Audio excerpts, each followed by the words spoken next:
there's been so much of this sort of public outcry, a lot of support, right-wingers who are happy that they finally got me out of the post or whatever they think this is. But it's moments like this, what you just said, that make me both proud and really freaking sad. This has just happened. It's a big story here in the United States. Even President Obama tweeted about the suppression of your voice. This episode was brought to you by 91. Hello everyone, welcome to the Readiness Report with me, Redi Tlhabi, and the Daily Maverick. Well, we are just a few days away from World Press Freedom Day, and this is a subject, of course, that is very close to my heart because it is my life's work. But I find myself in a moment of absolute reflection and anxiety about press freedom. I work and live in the United States, but I'm South African, and I come from a country where I can write and say whatever I want to say. It may trend. There may be people who misrepresented. There'll be a minister or two who threaten me with legal action, as happened, but the country doesn't come to a standstill as a result of that.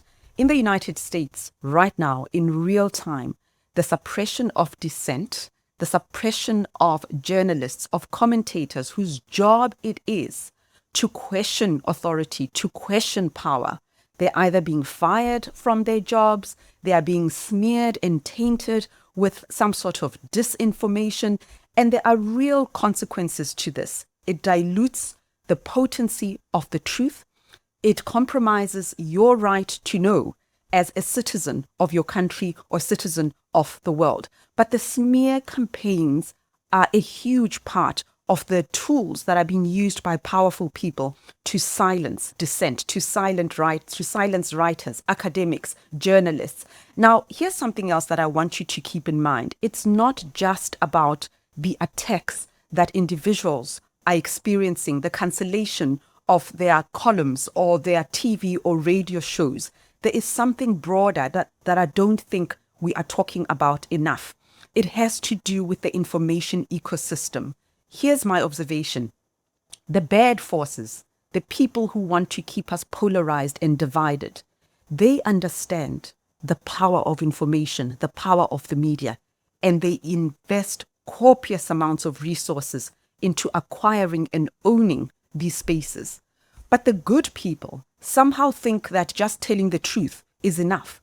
They don't understand that unless they invest in well-oiled information ecosystems that tell truth, that are about protecting democracy and the rights that people all over in the world have worked so hard to gain.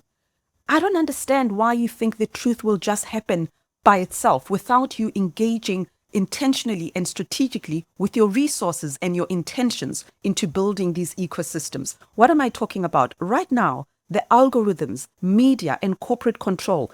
Nexstar Media Group here in the United States and Tegna is acquiring, Nexstar is acquiring Tegna in a $6.2 billion deal. This will result in a large expansion of the local TV station footprint. You've got Paramount Global talking about acquiring Skydance Media. There is talk of TikTok being taken over by 80% US investors. And this media ownership also means that the flow, the control, the access to information is in minority hands, as it were. It's concentrated amongst powerful people who understand the importance of these platforms. But let me just stop here and introduce you to someone I met in 2016 when I was privileged enough to be a part of a cohort of global journalists, the UN Global Journalist Corps. We were journalists and still are journalists who care about social justice. One of these journalists was Karen Attiah, who is a former global opinions editor for the Washington Post. She's just been fired for saying something that she didn't say, actually. She'll tell us more about that. This is the person who, when it was most risky, sat down and wrote about the assassination of Jamal Khashoggi. You remember that? That book, Say Your Word, Then Leave, the assassination of Jamal Khashoggi and the power of the truth. These are the people today who are being smeared, who are being maligned, who are being cancelled. Her course at Columbia, teaching on race and media, just got cancelled. What on earth is going on? And why are good people allowing it to happen? Welcome to the Readiness Report, Karen. It's good to be with you. Redi, it's so good to see you. It's been so long, sadly, under these circumstances and under this climate, but thank you so much for having me. How are you doing? I mean, it's been, what, a week and a half since you were fired? How are you doing? I'm still, what can I say? It's been a whirlwind of emotion, as you mentioned in your intro, to have been at the Washington Post for 11 years, most of those years, actually as an editor, spending a lot of my time kind of building platforms for other writers from around the world, such as yourself. I edited you, Redi. Yeah, exactly. The first time I actually wrote an opinion piece that appeared on a global platform outside South Africa was for the Washington Post. I wrote several pieces because you created that. Oh my gosh. Okay, now you're going to make me cry. I didn't realize that. That was your first. I'd never written an opinion piece for a platform such as the Washington Post before. Right now, I'm still in a lot of emotions. Even you just saying that, there's been so much of this sort of public outcry, a lot of support, wingers who are happy that they finally got me out of the Post or whatever they think this is. But it's moments like this, what you just said, that make me both proud and really freaking sad.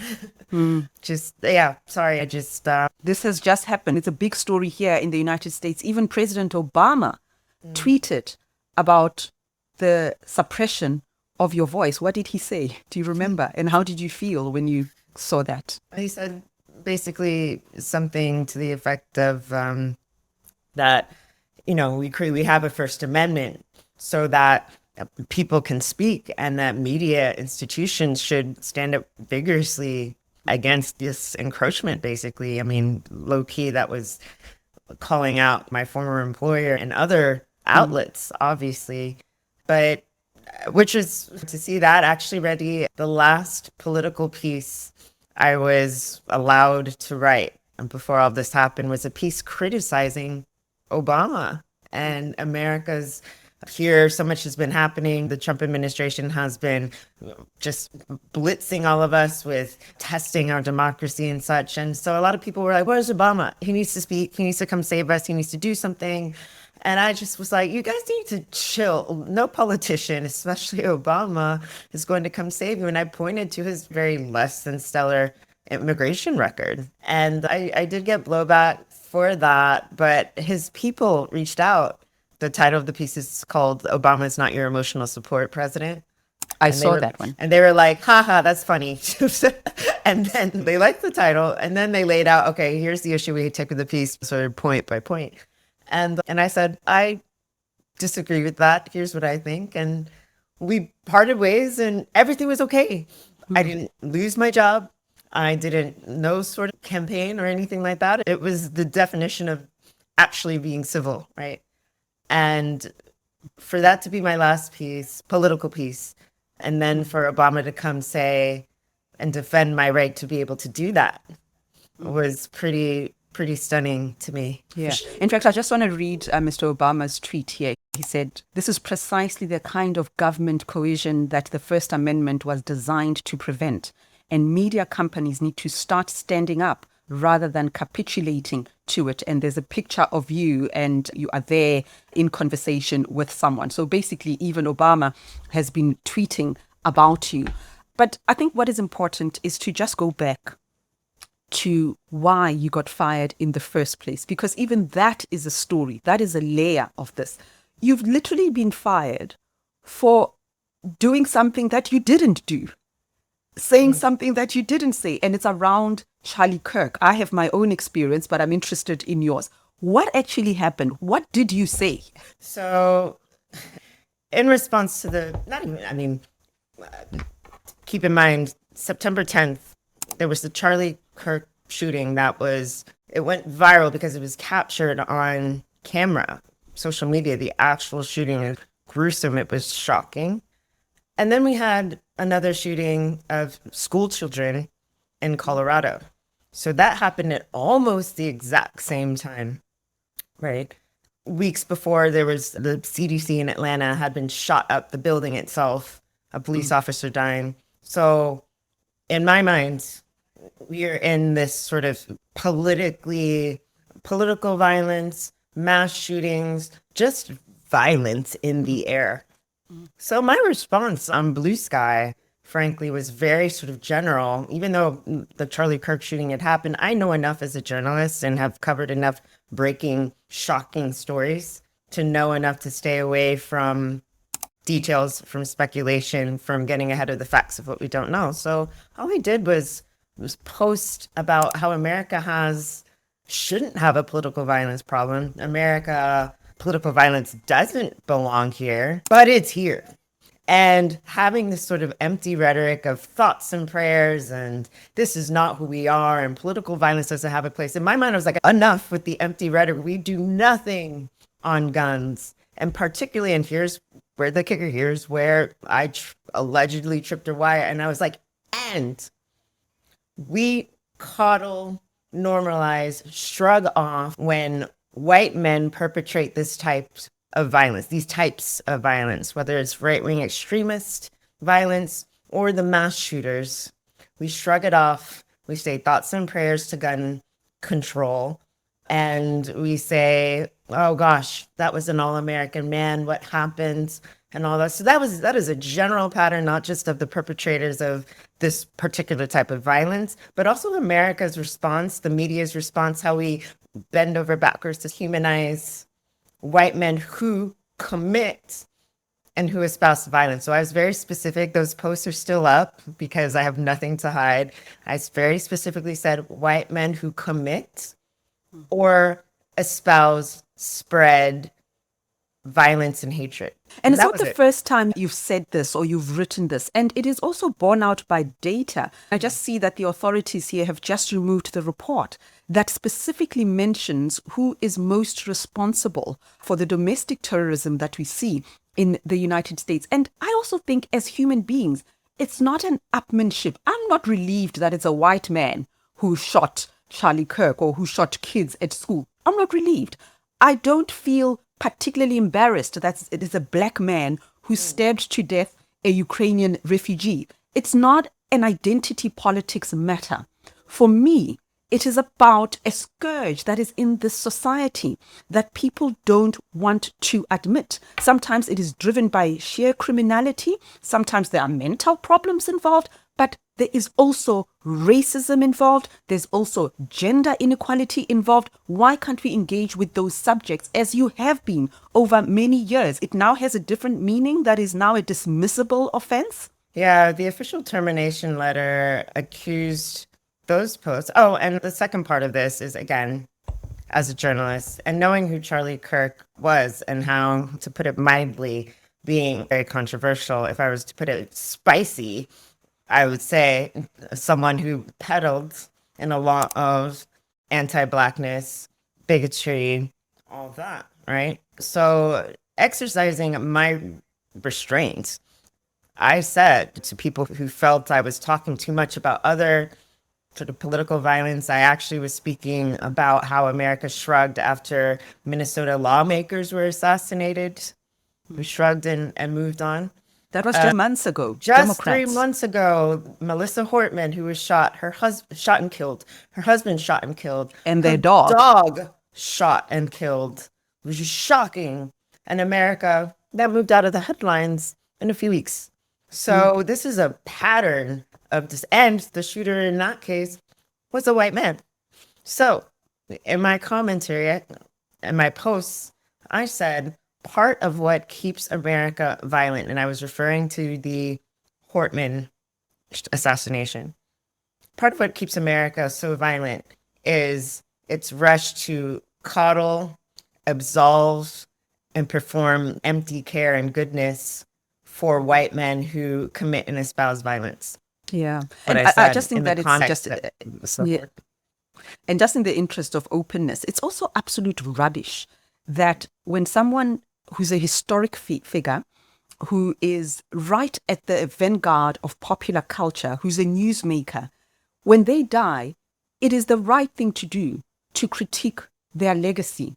and their impact on our society. From Marilyn Monroe to Bob Marley, Michael Jackson, JFK, Martin Luther King, Nelson Mandela. Can I say that Mandela was an absent father? Of course he was. We can debate why. Are some of his children bitter that he wasn't there? Of course they are. It's been written about. Was he a faithful husband to his first wife? Of course not. There are books on that. Are we allowed to say that about Nelson Mandela and critique him as a man and as a husband? Of course we can, and of course we must. It is absolute nonsense that in this in the space where Charlie Kirk was assassinated, that we can't play back his words, we can't critique his legacy, whatever it is. That's what happens with historical figures. And Karen, I mean, I've just been in a state of paralysis, not out of fear, but at the intellectual paucity, the stupidness. You can't even engage with the stuff, because when somebody who's a lawmaker says you are celebrating and glorifying a death, what does that even mean when critique is very much an important part of free speech globally and an important part of historicizing and theorizing figures that make an impact in our lives? You wrote about the murder of Khashoggi. Did anyone threaten you? Did you feel afraid? Were you fired for that? Or was that a welcome piece of literature? Actually, one important thing I actually have to sort of say about the book, my book was blocked from publication. It was never released. HarperCollins stops the editing process. So while, of course, my speaking out in the Washington Post and, online and my advocacy in the public sphere at the time was very much welcomed and held up as a symbol of press freedom, my book has been, my book was canceled. However, that being said, I'm still fighting to get that out right now.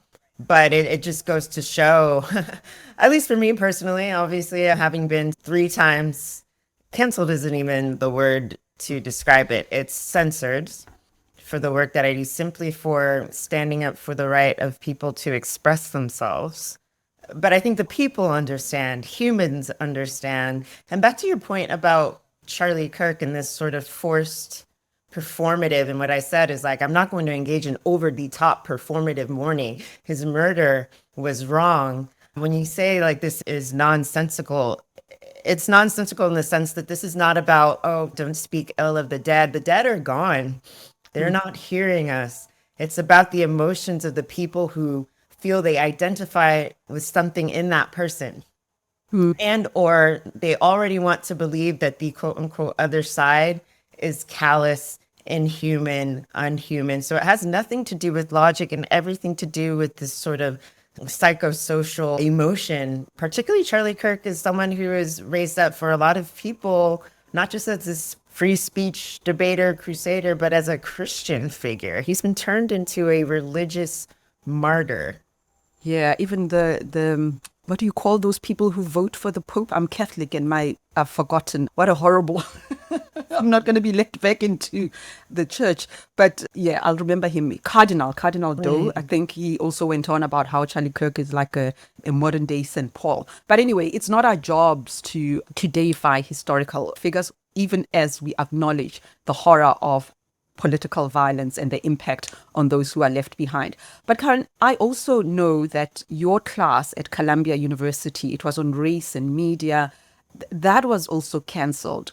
Can you reflect broadly on what these crackdowns mean for the US's credibility, especially as the US is known as a country that goes out of its space to lecture other countries about freedom and democracy? You would really say that the United States goes out preaching the gospel of democracy, and yet here, domestically, there are things that are not allowed to be written about, talked about, and taught. Even just for context of that, going back to the official examples or reasons that the Washington Post laid out, accusing me of gross misconduct, saying that I pose a physical risk to the safety of the staffers. They said that my comments singling out white men was the violation.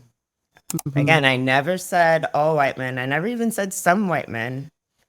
I was talking about that subset that carry out violence, that carry out hatred.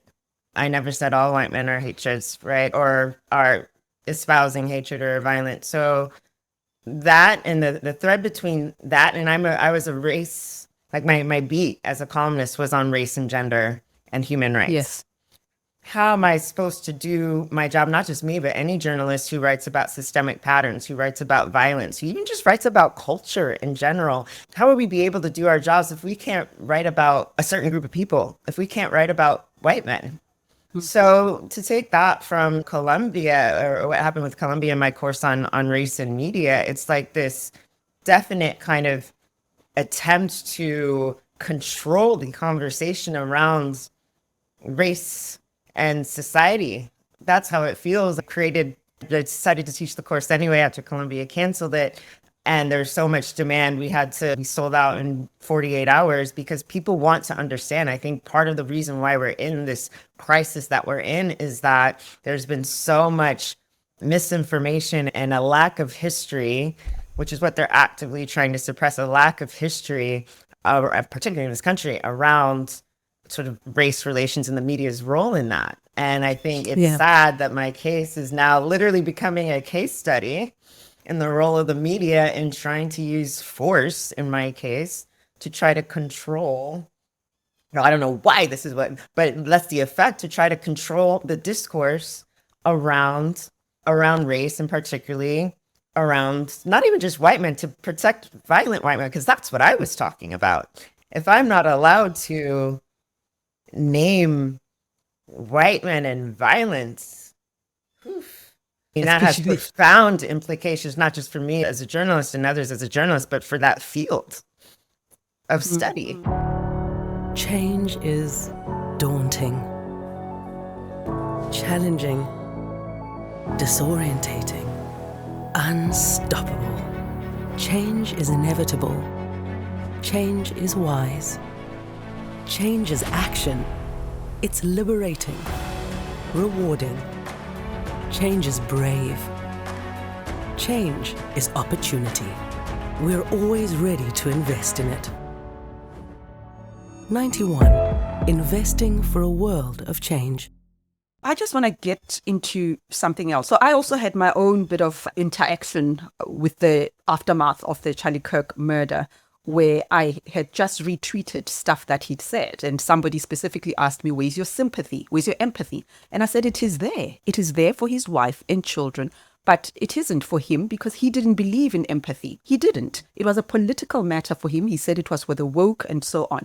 And that was blown up and it was trending, and I was being followed by bots in South Africa, bots in the US, and then recreating this cesspit of fake news about my deportation and some articles and a fake deportation notice from the US embassy.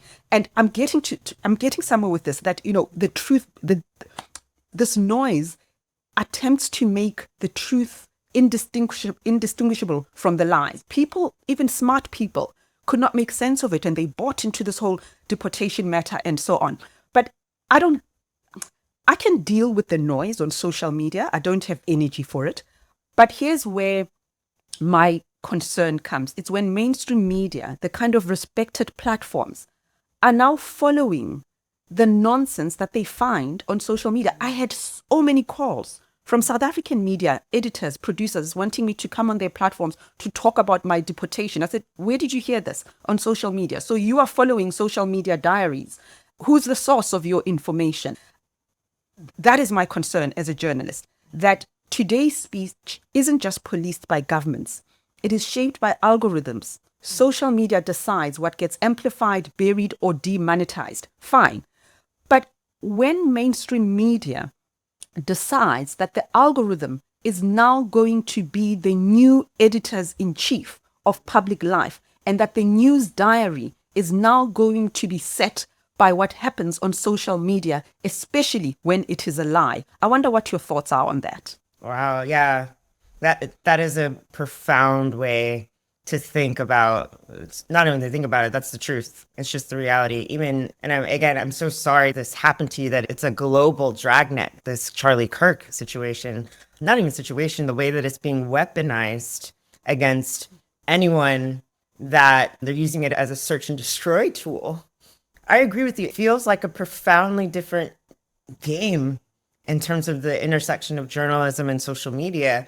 I joined the Post 10 years ago or 11 years ago, right? And I remember being extensively drilled into my head that do not reflexively trust what you see on social media, particularly after breaking news. And I just remember this is an era of employing kind of tools to be able to quickly verify information on the internet. And it feels like those attempts are like we've given up.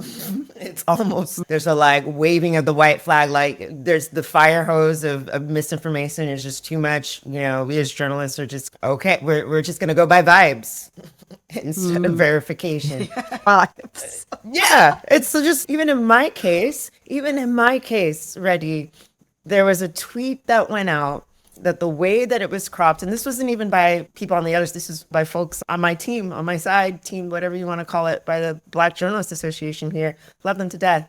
However, the way that it was cropped made it look like that my comments on Charlie Kirk's comments on Black women were the reason I got fired. So the narrative took hold that was why, that, oh my goodness, she got fired for quoting Charlie Kirk on the sort of liberal left-ish side. And then on the right, they were like, she didn't accurately quote her. That's why she got fired, because she's a bad journalist. And that took hold. And I was like, that is completely not the reason, which is why I had to release my own termination letter to the internet for all the risks, because there was no sort of verification, and then it takes hold so quickly. Yeah. So it's just, I don't know. We're in and you said it very well earlier, where you have rich interests that are basically able to buy the reality that people consume. It's not just truth and stuff. There's money and funds, because people are now living in a bought and paid for digital realities. Yeah, it was even a joke in South Africa, because when I started playing a game with these producers who were calling me. I said, had you ever heard about Charlie Kirk before his assassination? No.